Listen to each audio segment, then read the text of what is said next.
Okay, shall we begin or should we wait a few minutes? I'm ready, sir. I am at your service. Okay, good evening, everyone. I hope everyone can hear me all right. We're going to do introductions again, just like we did last week, just in case there's some people here that might have missed the first lecture. So my name is Michael Slober. I'm a Sanskrit scholar with the Department of Global Humanities and Religions. And before I turn it over to my colleague, Penny Hutchinson, to introduce our guest, Dr. K.S. Balasubramanian, I have some announcements. First, I would like to acknowledge that our university's main campus is situated on the ancestral homelands of the Coast Salish peoples, who have lived in this area since time immemorial. We express our deepest respect and gratitude to our indigenous neighbors for their enduring care and protection of these lands and waterways. This lecture series was organized by the Global Humanities and Religions Department at Western Washington University, which emphasizes interdisciplinary humanities, cultural history, and the study of religion, ancient to modern and around the globe, with attention to cross-cultural interaction. We would like to thank the Alumni Association for their partnership in making this happen, as well as the support from the College of Humanities and Social Sciences, the Anthropology Department, and the College of Fine and Performing Arts. Please enter any questions you may have into the Zoom Q&A feature, which should be at the bottom middle of your screen. And we'll save all questions until the final 10 minutes or so, and we'll do our best to answer as many as we're able to. So I now welcome Penny Hutchinson once again to introduce Dr. K.S. Balasubramanian. Good evening. Welcome to our 4 sessions on the Yoga Sutras of Patanjali with Dr. K.S. Balasubramanian from Chennai. My name is Penny Hutchinson, and I am an associate professor in dance at Western. Our esteemed guest speaker is the Deputy Director of the Kupaswamy Sastry Research Institute in Chennai, South India. He holds an MA in Sanskrit, a PhD in Hatha Yoga, and a PhD in Yoga, as well as 35 years working with postgraduate researchers. He has won many awards in his studies. He has 10 books being currently published. We are so grateful to have such an eminent person to guide us. His encouragement and kindness led to my treasured studies with his colleague, Dr. T.V. Vasudeva, on the Natya Shastra, a 5,000-year-old text of music, dance, and theater. And he has opened up many new possibilities for me through his colleagues and knowledge. Thank you. Sanskrit literature shares ancient wisdom that is applicable to today's world. I sincerely hope that others may become interested in the world of Sanskrit and find the resources to help them live in the best way possible. I would also like to give special thanks to the director of the Institute, Dr. V. Kamaswari, and fond greetings to all the people who work at the Institute who helped me in so many ways. You'll be my first stop when I am able to travel. Thank you so much to Dr. K.S. Balasubramanian for taking time out of a hugely busy schedule to do these sessions. We appreciate you so much. May we all benefit from our time together and spread this benefit to the world. The recordings of these sessions will be available on the WWU alumni website. Thank you sincerely to all those who have helped this dream come true. Dr. Michael Slober, Dr. Kimberly Lin, Chair of Global Humanities and Religions, and Janine Benson, Director of Western Alumni, and many others who gave us encouragement to have these talks. Please feel invited into the world of the great sage Patanjali, whose sutras have been inspiring people for thousands of years. Over to you, Dr. Balasubramanian.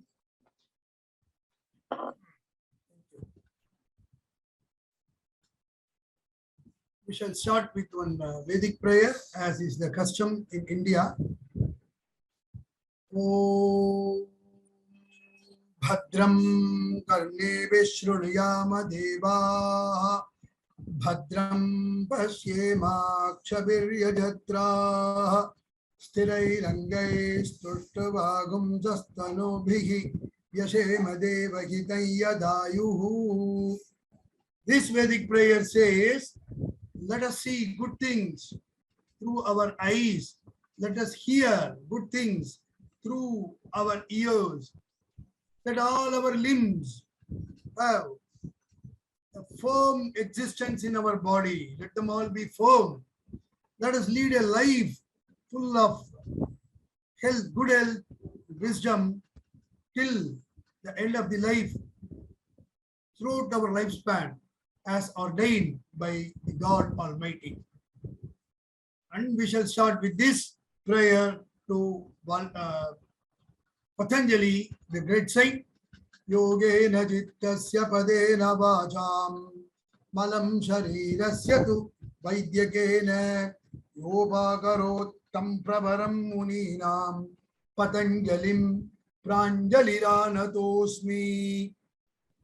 I salute with folded hands the great saint Patanjali, who removed the blemishes of the mind, body, and the speech by writing treatises on yoga, Ayurveda, and grammar, respectively. So, good morning from Chennai. Good evening to all of you in different parts of the world, especially in USA.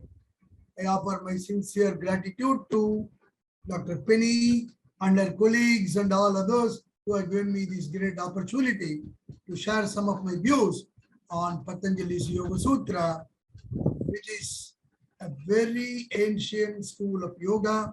And as I told you last week, yoga was known in India more than 5,000 years ago, not only as a theory, but also as a practice.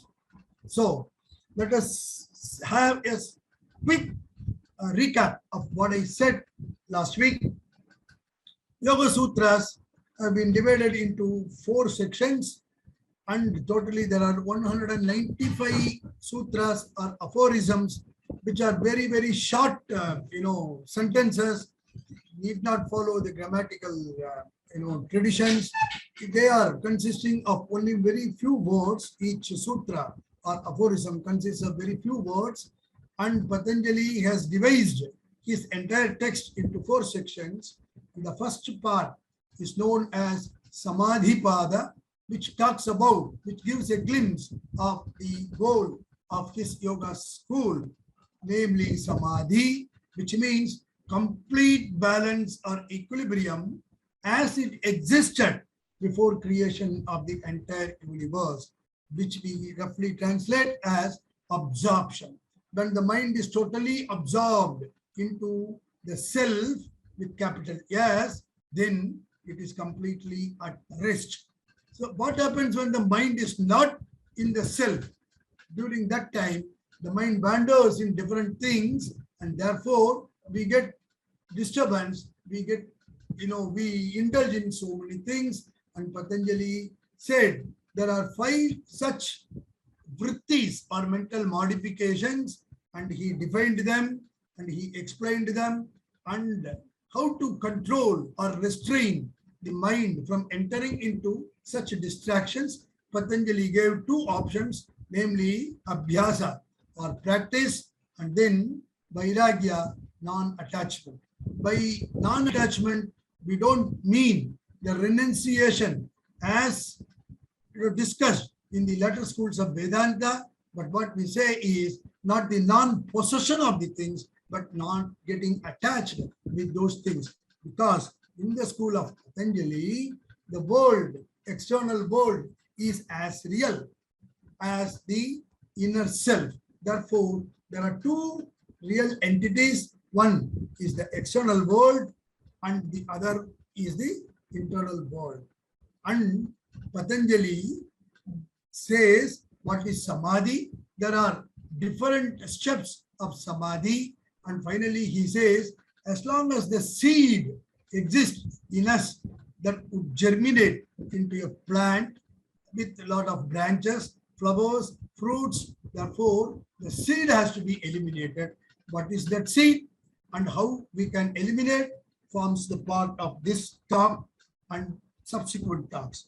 And in Yoga School of Philosophy, how does one get the knowledge? There are external objects, and then we see, we hear, we smell, we touch, we taste. These are the 5 sense organs, and these sense organs report such things to the mind reports to the intellect or buddhi, which justifies, which affirms that yes, this is so and so, and then it is reflected in the consciousness. Like we see in the cinema theater, the screen is not affected. You go on projecting any picture for that matter, whether it is romantic or action movies or whatever it is, the screen is pure white in color and it remains without being affected. But so many things are being projected on the screen remains the same. In the same way, the self or the consciousness is not at all affected. It seems to be affected. That's what Patanjali says. It is just like a crystal. Imagine a beautiful crystal and it is there on the table and you place a beautiful red flower before it. Now, a crystal assumes the color of red color. If you place some object with blue color, it assumes the blue color. So, whatever color is being placed before the crystal, it seems to get or it seems to assume that color, but in reality, the crystal is not affected by anything. It remains transparent, it remains pure.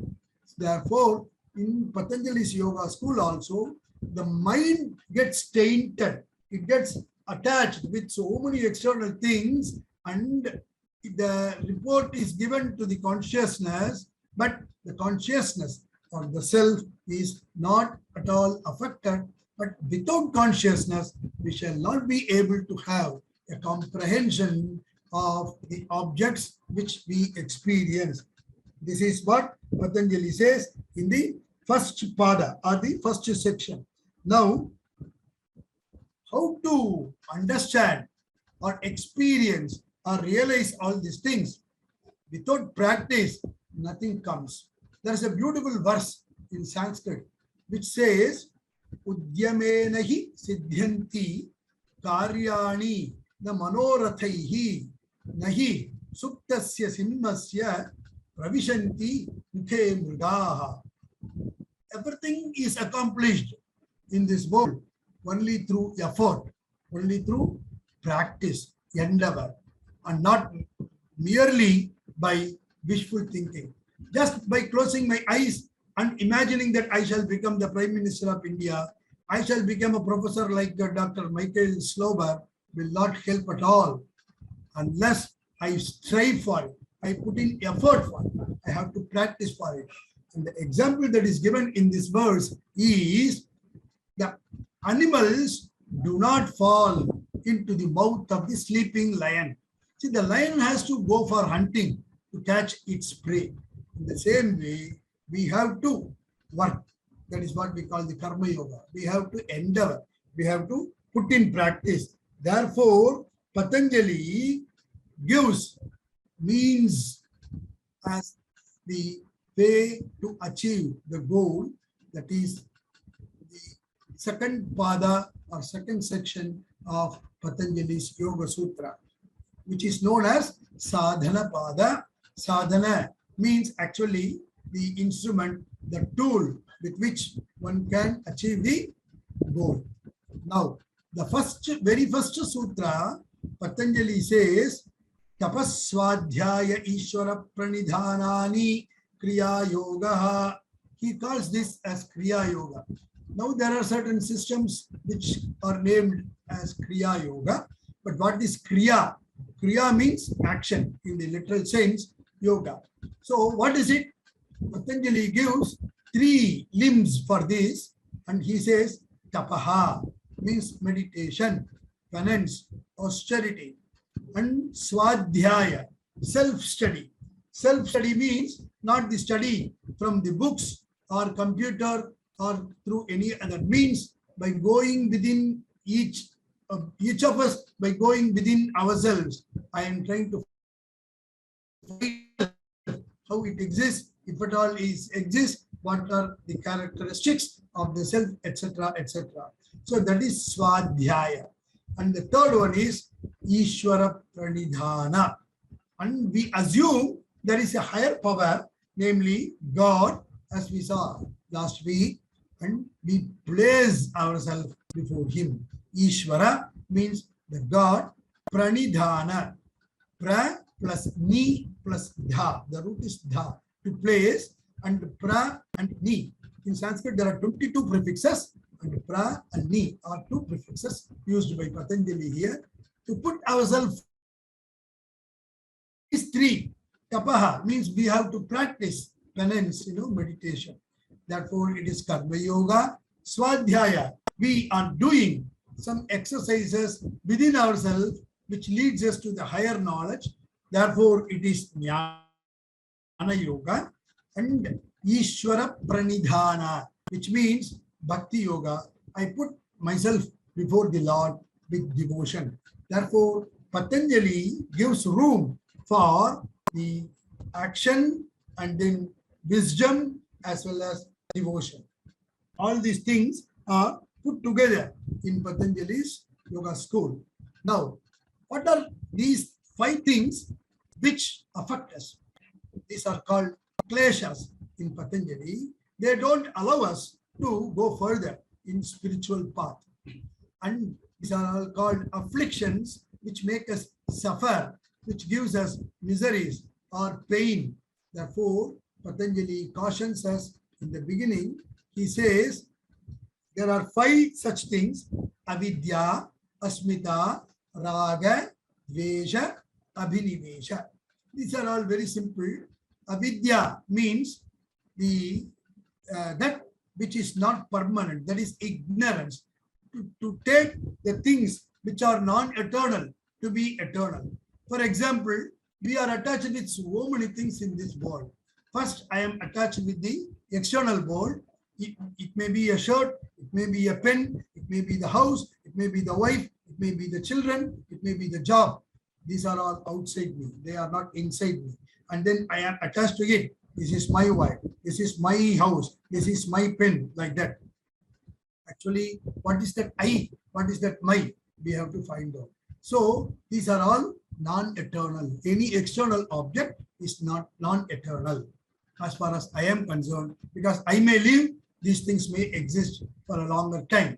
And then these things are not pure. Taking the impure things, compared to God, everything is impure. That is what all the saints say. Only God is absolutely pure. Rest of anything, whatever we may think of, they are relatively pure. They are not absolutely pure. Therefore, taking all these things to be pure, actually they are impure. That is also leading us to the problem. And then what is going to cause pain to me, suffering to me, I take it to be a source of pleasure. You see, we do so many things in our life just for the sake of enjoying or just for the sake of pleasure. For example, if I go on taking some sweets, chocolates, ice creams, that may give me temporarily a feeling of happiness, pleasure, satisfaction, but ultimately it may lead me towards pain. Therefore, what is going to cause pain to me, I take it as pleasure. And then the next one is what is going to tell me that this is not the self. As I told you in the beginning, what is the self is inside me. It is not outside. Therefore, I consider everything to be mine, whether it is a picture or a pen or anything else. I consider it to be the self that is permanent. Therefore, these things are due to avidya or ignorance. And this is the main cause for all the sufferings. And then the next cause of suffering is asmita, the feeling of I. I attach everything with myself, I know, I do, I think, like that. So this is the cause for the suffering. And then the next one is raga. Raga means attachment. And 2 things of the same coin is the attachment as well as repulsion or aversion. Either I get attached with another object or I don't like it at all. I get, repulsion, aversion. What I may not like, other person may like also. That is also Patanjali's discussed in his Yoga Sutra. So these two, Raga and Dvesha. So Lord Krishna also talks about this. You have to go beyond the attachment as well as repulsion or aversion. And the final one, Patanjali says, Abhinivesha. This is also very important. Clinging on to life. See, Patanjali says, even for the most learned person, there is a tendency to cling on to life. He feels he should live for a long, long time, And there's a beautiful, anecdote in the Mahabharata. I won't explain the story behind it. It occurs in the Vanaparva, the third section of Mahabharata, where the Pandava princes were in forest, in exile, and they encounter a situation where one semi-divine being takes away their fire stick, and slowly, in such of that, everybody goes one by one, and in order to quench the thirst, one by one, all the brothers lose their consciousness. They fall dead. Finally, it is the eldest one, Yudhishthira, who goes and answers all the question of the semi-divine being. And one such question was, what is the most wonderful thing in this world? And Yudhishthira says, Ahani bhutani pravishanti yamalayam sheshasthavaramicchanti kimascharyam atah param. The king says, we see daily so many people dying in this world and entering the abode of God of death. But the rest of the people think, I will live for a long time. I will live here permanently. So it is this hope, false hope, that I will live for 100 years or 80 years, 90 years. No, who knows? Life and death are in God's hands, said the greatest personality, Babaji Maharaj. Therefore, we don't know how long we are going to live, but we think we will live permanently and we can do anything that we want. So this is the most wonderful thing, says Yudhishthira in Mahabharata. Therefore, Abhinivesha means clinging on to life, a feeling that I shall be living for a long, long time.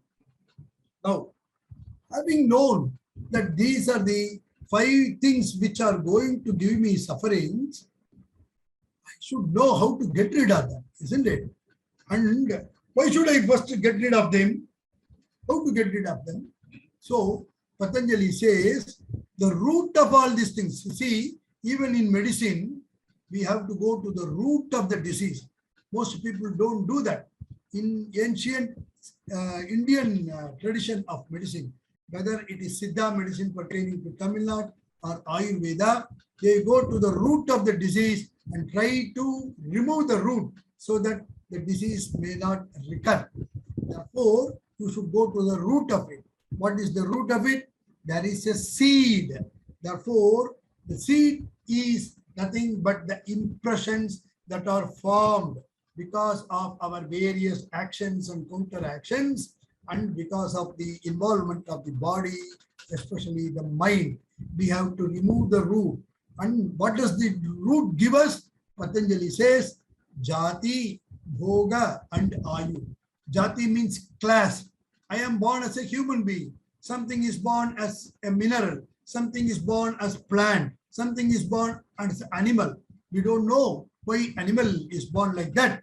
With ferocity, some are tame, some are white, some are black. We don't know all these things. Therefore, Jati, that is class. And then Bhoga. This is the world full of opportunities for us to undergo various things to evolve further. Bhoga. And then Ayu. This gives us an opportunity to live in this world as ordained. We don't know how long ordained. These 3 are the causes or the products of these seed. Now, how to get rid of this? Patanjali says, having known that this world ultimately is going to give me only suffering, of course we can enjoy as much as we want. Patanjali or no yoga teacher denies that, but ultimately Patanjali says, Sarvam Dukkham Vivekinaha.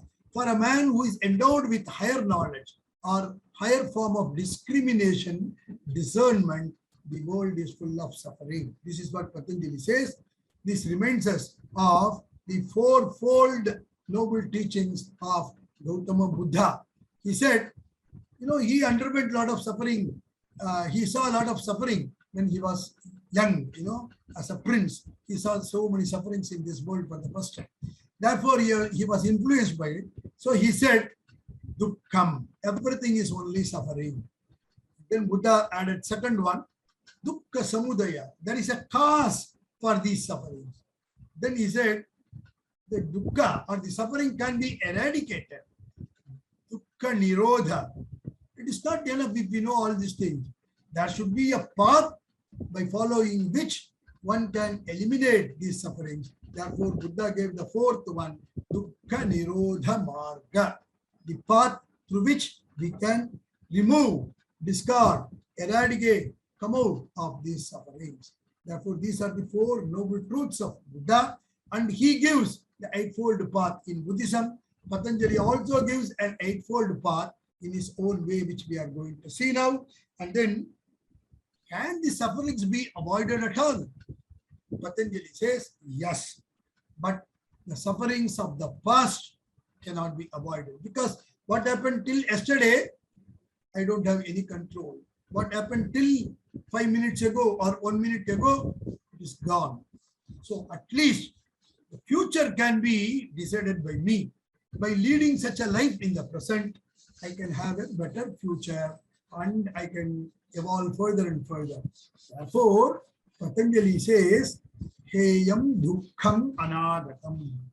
The sufferings which are yet to come, yet to be encountered, yet to be experienced, can be and should be avoided. Who wants to, undergo sufferings, having known that if I touch the fire, it will, burn my finger? I won't do that again. I avoid that, isn't it? I mean, you can take any example for that matter. Therefore, I should avoid having any more sufferings in this life. And therefore, Patanjali says, how to do it? Not by following a path of renunciation, going away from the world, shunning the existence of the life where we live with our parents, with our wife, with our children, with our friends, with our relations. Patanjali does not advocate this.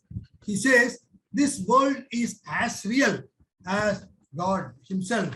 Therefore, if this world is not going to affect me by leading such a life, it may cause some sort of, its own effect on others. Therefore, Patanjali says, this world is going to exist for the sake of others. Therefore, what should I do to come out of these sufferings? Patanjali says, one should follow the yoga. And what is this yoga? He says, it consists of 8 limbs.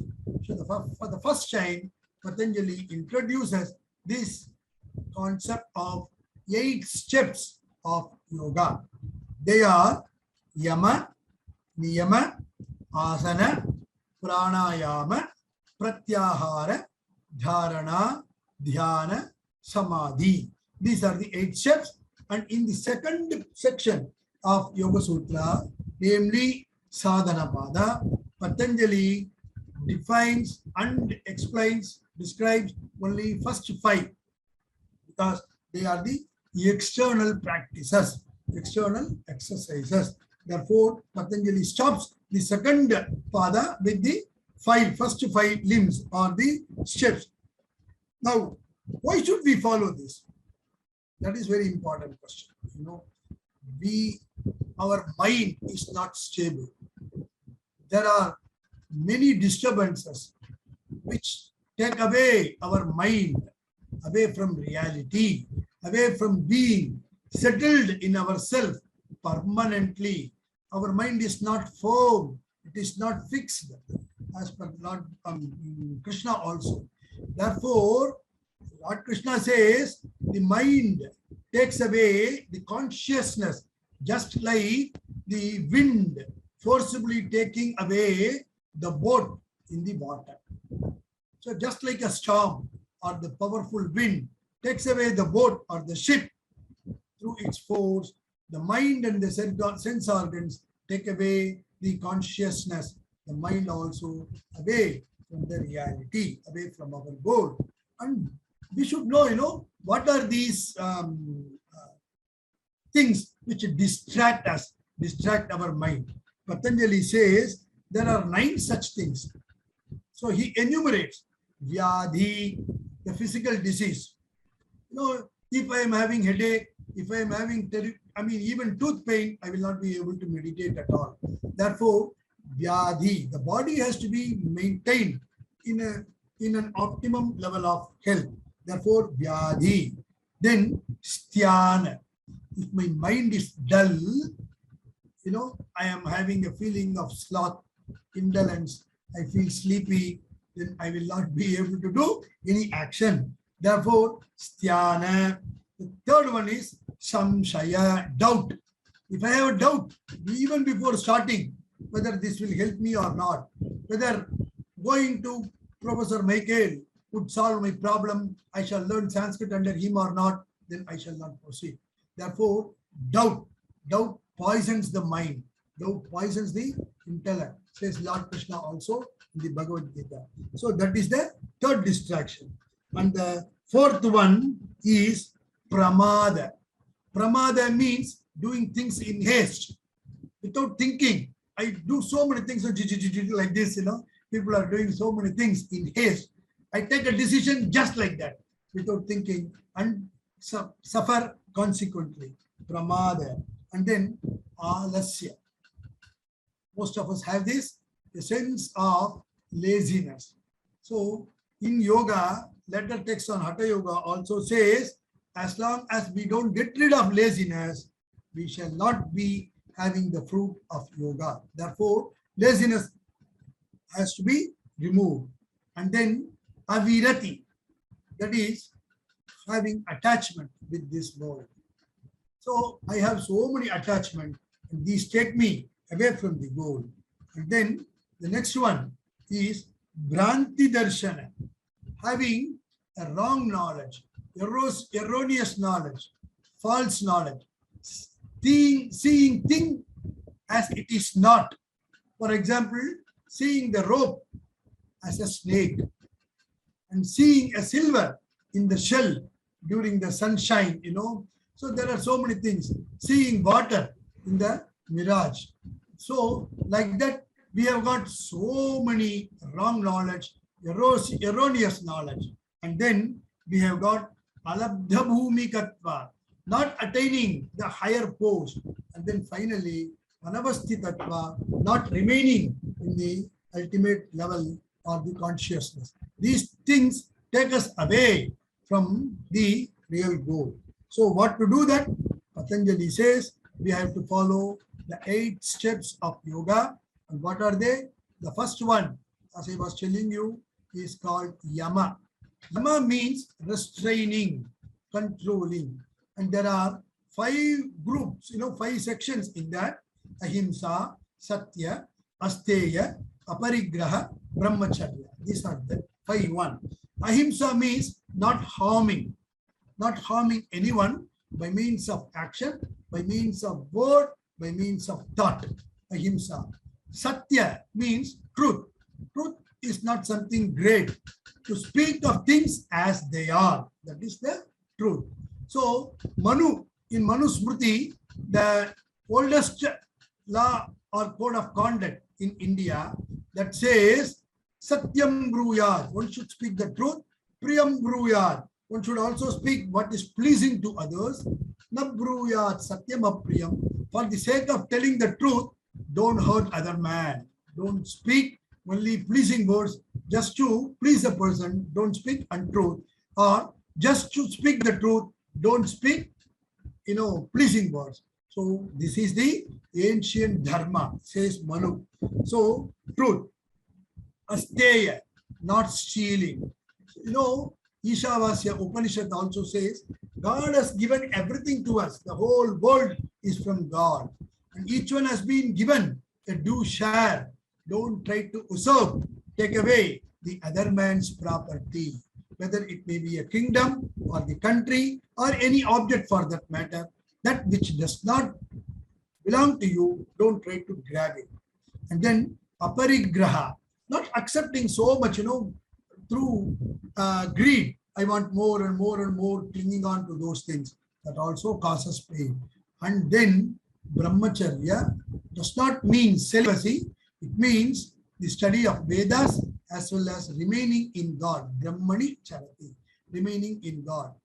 And these 5 great values, do they belong only to a particular set of people or particular period of time? Patanjali says, Ete jati, desha, kala, samaya, anavachinnaha, sarvabhauma mahavratam. You see, these are the great universal values. We create values also. For example, I create some value for the currency in India, but when I go to USA, it may not be valid. It does not give me any value. In the same way, dollar may be in existence. It may be of great value. If I go to a village, people will not recognize it, because these are the values given by human beings, whereas the divine values, the cosmic values are different. Therefore, Patanjali says these are common for all the class of people everywhere without the distinction of any geographical boundaries, and then they are common for all the time and on all occasions. Therefore, they are called universal values. These 5 are called the yamas. And then niyama. These things, first 5 are restraining, second 5 are to be observed. And Patanjali says, Shaucha, Santosha, Swadhyaya, Tapa, Ishvara Pranidhanani. Shaucha means cleanliness. Purity of the body and mind should be adhered to before we do anything. Therefore, Shaucha, Santosha, contentment. So if I don't have contentment, then I will fall prey to greed. I would like to have more and more and more. There is no contentment at all. And then tapaha means, as I told you, meditation or penance. And then swadhyaya, self-study, going into one's own self. Ishvara pranidhana means surrendering oneself, placing oneself before God. These are the niyamas. And the third step is known as asana. We are introduced to the postures here. Patanjali does not talk of any particular posture. He just defines what is asana. Sthira Sukham Asanam. Any firm, comfortable posture. You may adopt now. There are more than 200 postures involved, and some have been patented by some teachers in USA. Okay, though yoga originated in India, and some of them have been patented by different people in USA and other countries. So asanas are those practices through which we can remain firm and comfortable. So whatever posture gives us comfort, where I can remain over a period of time to do my meditation, that is asana. What is the use of this asana? Patanjali says, you are able to go beyond the dualities.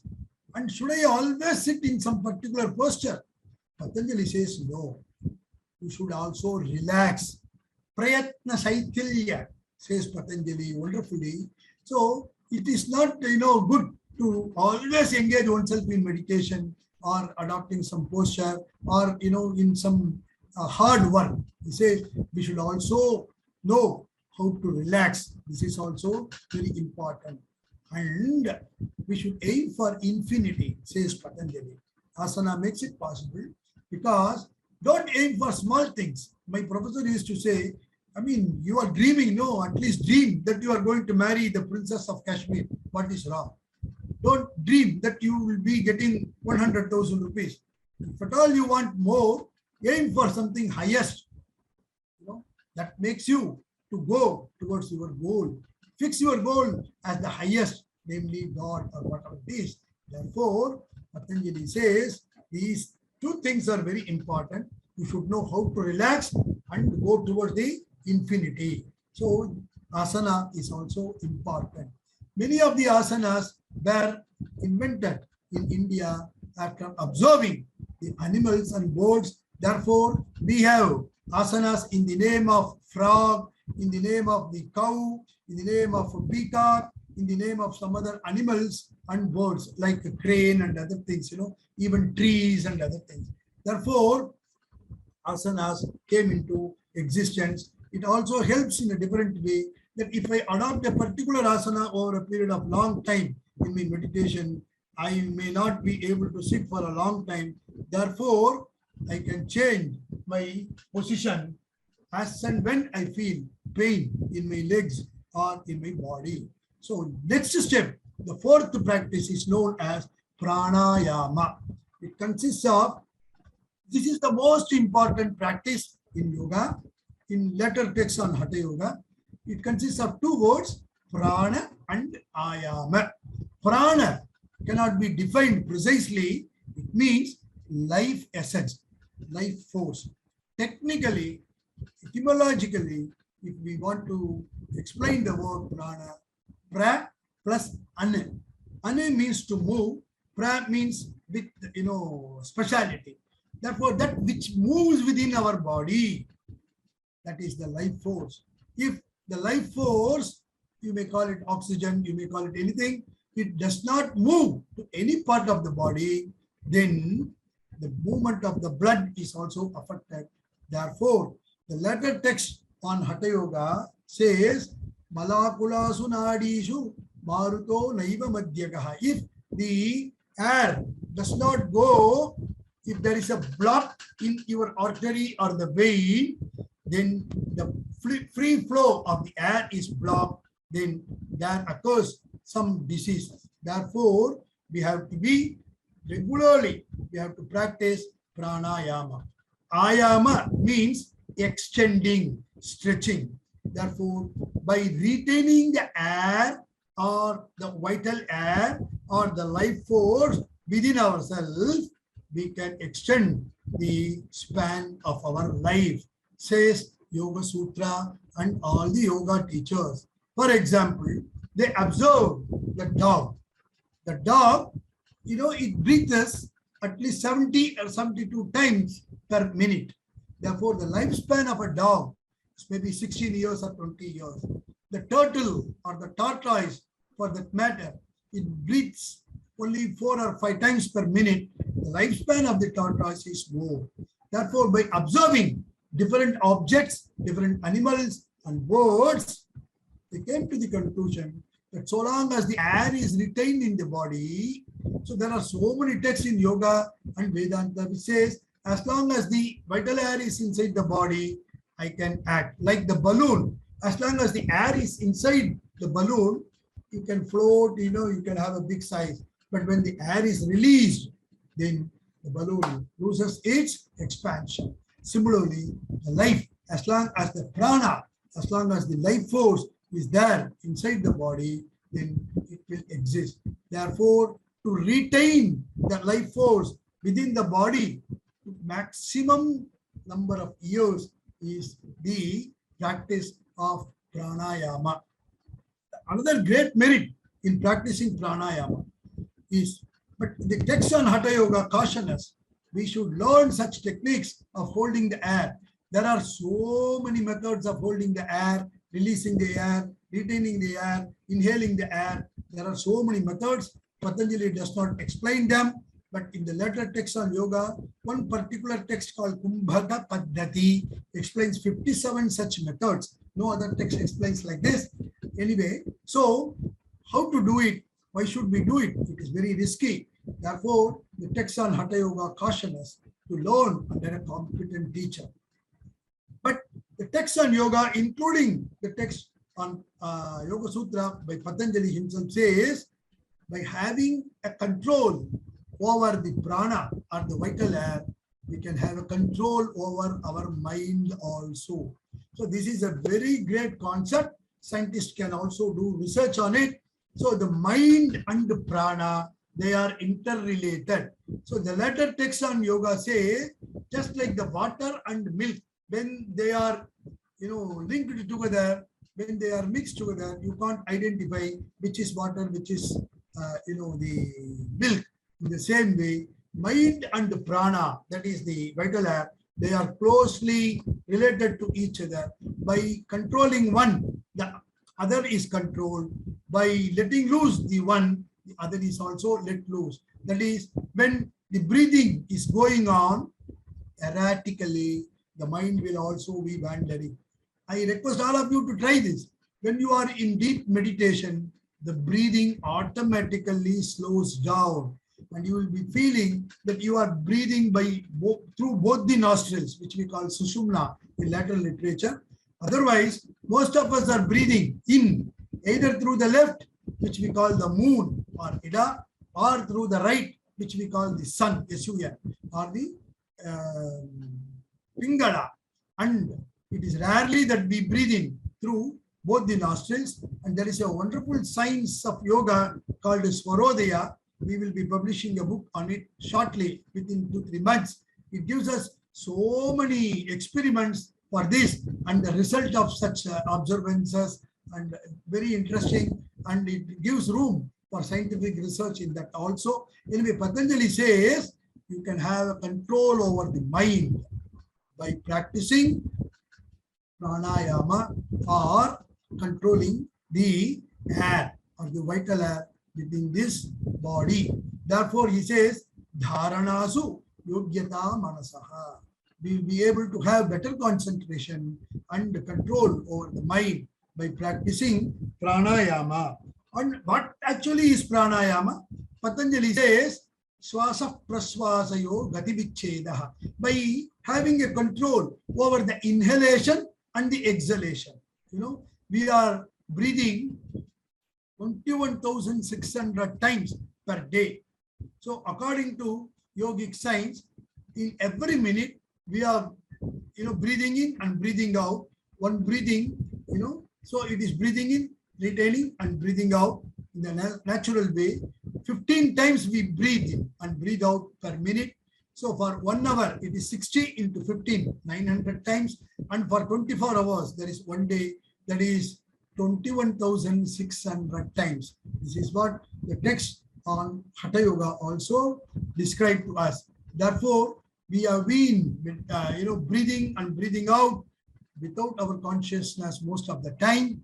And if we can make a control over this, we can have better result, better health over our body. There are so many techniques explained or described in the latter text of yoga. So Patanjali says we should have a control over the breathing in and breathing out, that is inhalation and exhalation, technically called puraka and rechaka. And when we retain the air within our body, it is known as kumbhaka, that is the retention of the vital air within our body. Therefore, Patanjali gives room for further research in all these things. And the fifth step is known as pratyahara. Prati means one of the prepositions in Sanskrit grammar. Towards, it means towards. Ahara means to withdraw or draw. So self-withdrawal, withdrawing towards oneself. What should one withdraw? He should withdraw the sense organs. How to do it? Lord Krishna says in the 2nd chapter of the Bhagavad Gita, Yada samharate chayam mongani vasarvasah indriyani indriyartebhyah tasya prajna pratishtita. His consciousness is established firmly. Whose consciousness is established firmly? He says, the one whose sense organs are established firmly into the consciousness. How can you do it? When the sense organs are firmly established in the consciousness. How to do it? You have to withdraw the sense organs from the respective objects. And how to do it? Lord Krishna gives a simile or an example, just like the tortoise or the turtle withdrawing its limbs within itself. Just like a tortoise withdrawing its limbs within itself, one should try to withhold the sense organs. Of course, The eyes should see the external object. The ears should listen to the external things. The nose should smell or have the fragrance of the external object. The tongue should give me the taste of the external object. The skin should give me the sense of touch, whether it is hard, soft, hot, cold, like that. Otherwise, their purpose is not solved. Therefore, we should be able to go above them. Therefore, we are trying to withdraw these things and then go into our own self. These are the first 5 steps of Patanjali's Yoga Sutra, explained by Patanjali in his second pada. I am skipping many sutras for lack of time, and Patanjali ends the second pada with this pratyahara, or withdrawal of the sense organs, and then he starts the next pada with concentration, meditation, and samadhi, the latter 3 limbs. And the commentator writes here, the 5 first external practices have been described. Now let us concentrate. Let us talk about the internal practice. Therefore, what is the internal practice? How these things are going to help us? Patanjali is going to talk about them in the next pada called Vibhuti pada, where we are going to see the supernatural powers also. And let us stop here with the first 5 external practices. Yama, Niyama, these are the universal values, 10 universal values, and then asana, the physical posture, and then pranayama, breath control, and then the 5th one is withdrawal of the sense organs. So here ends the second quarter, second pada, second section of Patanjali's Yoga Sutra. Now I should offer my humble pranams to all of you for your patient listening. I offer my sincere gratitude to all of you for this rare opportunity conferred upon me. Once again, with this sense of gratitude, I close my talk for today's session. Thank you very much. Thank you so much. Yeah, for me, it's such a pleasure to delve into this Sadhana Pada, the second book, because I very often will bring the Yoga Sutra into my classes, but we're always rushing through things because we're on this 10-week quarter system here. And so I only have students read the first section, the Samadhi Pada. So I very rarely get time to go into the other parts. So it's very enjoyable for me.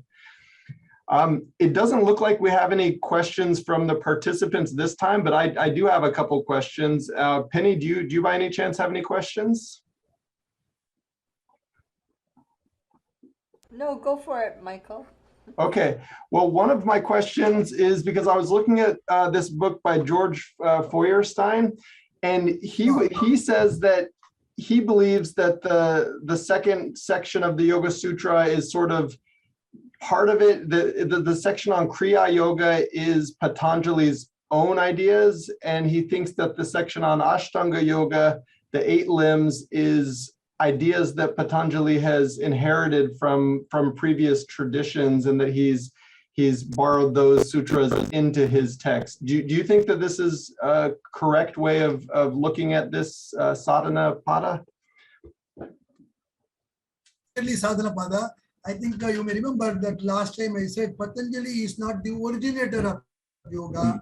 He has seen all the practices, so many practices of yoga were prevalent from Vedic time onwards. He codified them all and brought into a full-fledged system. Therefore, he divided them into 8 sections just for the sake of understanding and to systematize what was available during his time. So he invented the 8 school or 8 systems, 8-limbed yoga. Great. And one question just came in from a participant. He asked for recommendations for text for further study of this, of the whole Yoga Sutra. I think Bryant book I like very much. I think you should be familiar with that. I think he's a professor from USA. I think Bryant. Grant? Bryant. Bryant. Oh, Brian. Yes, yes. Okay. I will. His commentary is really nice, really nice.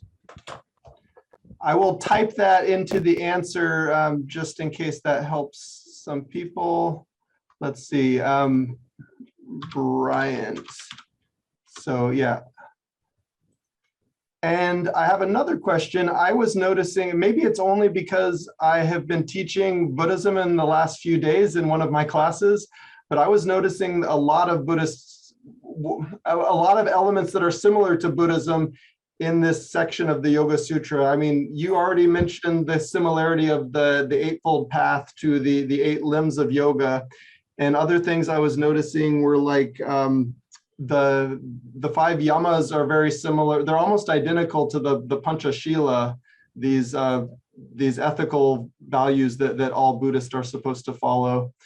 So I just wanted to sort of ask your thoughts. Is this Buddhist influence on Patanjali, or is there something else going on? Actually, when we see even Jainism, they have adopted these things, Yama and Niyama, you can see in Jainism also. And even in, as I was telling you, dukkha or the suffering, it's a close similarity between Patanjali and Buddha. So other schools of thought this did not say explicitly so, but Buddha said there is suffering everywhere. There is a path which can lead us towards a stage where there is no suffering, and there is a cause for suffering, all such things. Patanjali also describes in a different way. The main difference between these two schools is Patanjali's school is known as Orthodox school. He follows the Vedas. He gives importance to the authority of the Vedas and God, whereas Buddha does not need exclusively an existence of God. Number one, he never spoke about God. He just smiled. When people asked him whether everything is Maya, he just smiled. And he did not speak much about God because it is very difficult to explain. And also regarding the external entity, whether it is real or not, we don't have a proof that Buddha said, this is that. We don't have such things.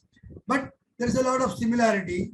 But we should say Patanjali believes in the authority of Vedas, which in Buddhist school we don't have that, and also the existence of Ishvara or God, which we do not have in Buddhist school. Of course, there are other differences as well, because Buddhist school believes in Kshanikavada or momentariness.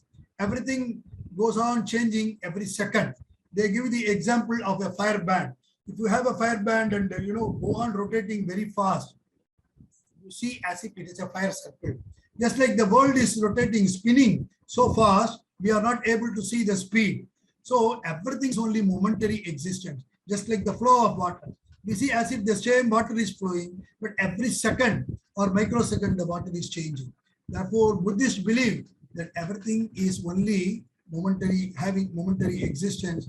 But in Indian philosophy, especially those who follow the Orthodox school of Indian philosophy, including Patanjali, they give room for a firm, fixed, permanent entity, namely Ishvara or God also. So there are differences between these schools. So we can't say this was influenced by that or that was influenced by that. There may be parallel thinking of some great saints. This is what I feel.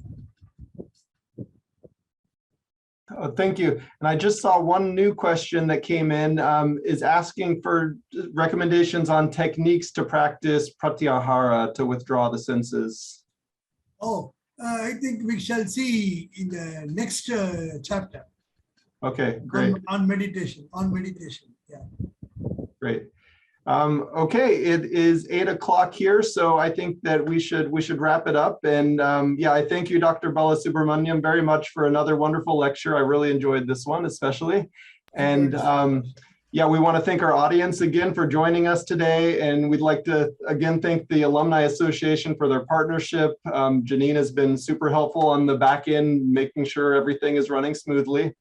And we'd like to thank everyone who chose to support the Department of Global Humanities and Religions as part of this lecture series.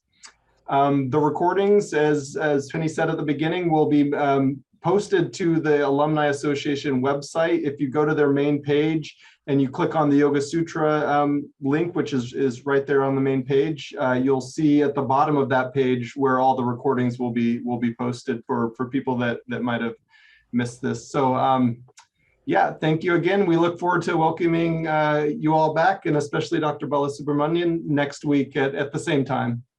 Thank you. Thank you. Thanks Thank you to so everybody. much. Thank you so much. Thank you very much.